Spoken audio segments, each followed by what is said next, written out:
Jadi mudah-mudahan Allah jaga hati kita, baik ketika kita diuji, bahkan ketika kita diberi nikmat, supaya dalam dua keadaan ini kita tetap menjadi mukmin yang ajaban, yang ideal, yang baik, yang insya Allah Allah suka sama kita. Kalau diuji sabara fakana khairallah, kalau diberi nikmat syakara fakana khairallah. Kalau dia diuji dia bersabar dan itu kebaikan untuk dia. Ternyata diuji ujung-ujungnya baik. Lewat apa ujian menjadi kebaikan? Lewat sabar. Bukankah Allah bilang wabasyiris sabirin, sampaikan berita gembira kepada orang yang sabar. Ada banyak kebaikan yang Allah sediakan untuk orang yang sabar. Kalau diberi nikmat syakara, kalau diberi nikmat dia bersyukur, fakana khairallah. Kenapa nikmat kok menjadi kebaikan? Maksudnya dengan dia bersyukur Allah tambahkan kebaikan itu. La in syakartum la azidannakum. Jadi orang beriman itu kayaknya hidupnya tuh harusnya sih nggak ada bete-nya. Hidupnya tuh nggak ada istilah aduh hari ini gue kayak rugi banget nih.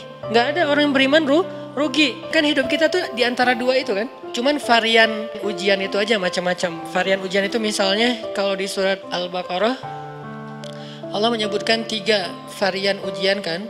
Ba'sa, dharra, zulzilu. Ujian fisik, ujian harta. Harta ini termasuk karir, kerjaan, usaha, bisnis.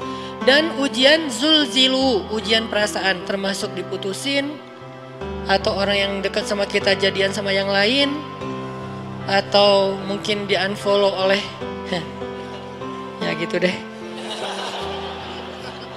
Saya kalau udah ngebahas bab ini agak gimana gitu. Jadi 3 varian ini masuk kategori apa? Masuk kategori ujian. Tetap aja 2. Kalau nggak ujian nikmat, antara 2 itu nih. In asabathu sarra syakara wa in asabathu dharra sabara. Udah gitu aja. Dan nanti bahkan sampai ayatnya gini. Alladzina yunfiquna fis sarra'i wad dharra. Orang yang tetap beramal soleh lewat hartanya dalam keadaan dia berkelebihan atau dalam keadaan dia kekurangan. Itu mukmin, keren banget gitu. Dia tuh nggak pernah kehilangan kesempatan berbuat baik. Baik beramal soleh ketika dia dalam keadaan dikasih nikmat, maupun beramal soleh ketika dia dikasih ujian, tetap aja beramal soleh. Contoh yang ayat tadi, yunfikuna fis sarra, berinfak dalam keadaan sarra, dalam keadaan bahagia, senang, lagi dapat untung gitu kan. Ataupun yunfikuna fid dharra, tetap berinfak walaupun dia dalam keadaan dharra, dalam keadaan susah, dalam keadaan dor itu kan bahaya. Ini kalau saya infak nih bahaya nih buat saya nih. Kalau saya kasih nih saya kayak nggak ada tabungan buat mahar nih.